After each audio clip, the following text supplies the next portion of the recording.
Good afternoon, everyone. My name is Pat Obila. So today I want to talk about the concept of creation. I was reading Genesis, and I came across a chapter in chapter 5 when God rested and he wanted to create man. So don't forget that God has started from Genesis 1 saying let there be this, let there be that, basically flexing he's the God of all and everything. But when you go to chapter 5 and 6, in spite of the fact that he is God all by himself, he doesn't need anyone, any support or anything, he did something that I feel is very symbolic of who we are. It was only in that verse that he said let us. So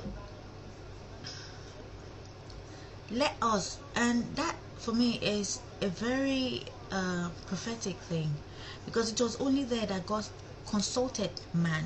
So he brought angels together and said, now I've been working busy creating this and that, but now I need to create this human being. So God consulted the angels. He doesn't want to do it alone. Maybe he wanted ideas and stuff, because he knows that the creation of man is different from the animals he's created, and the lands and the seas and everything, because we, the human being, you and I, are the ones who is going to control and dominate those things he has created. So that's why we are so special, so important, that he had to say let us. So the two things I want you to depict from this is that, number one, see yourself as very, very special to God, as very important to God. You could as well have been a dog or a goat or a cat. With all due respect to these animals, please, I respect them, but here you are, you're a human being. You can listen to me, you can talk, you can express yourself, you can do whatever, be slay kings and queens, travel, have a life, have education, have the power to make a decision, to say yes or no. But those animals, they cannot do what we are doing. They cannot talk, right? So see yourself as someone who is very, very special. From today, you're very special to God, and you're very special to yourself. And then you figure out the people who thinks that you are special, and then stick with them. That's number one. Number two, we are not created in this world to thrive alone, to do things alone.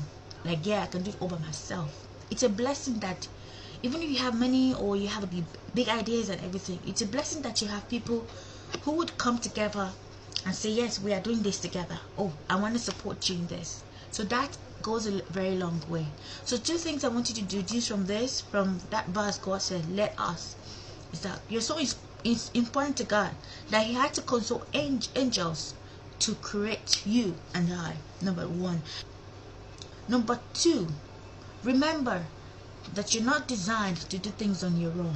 And if God, your Father, could consult angels to create you, then you have to consult other people when you need to birth something that is important. Now, in case you're talking about trust issues, if we go all about, oh, I can't tell this person my problems, I don't trust this person, then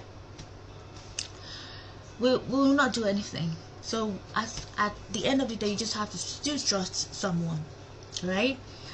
But before you go ahead to trust someone or to tell your ideas to people or whatever, just make sure you pray to God about it.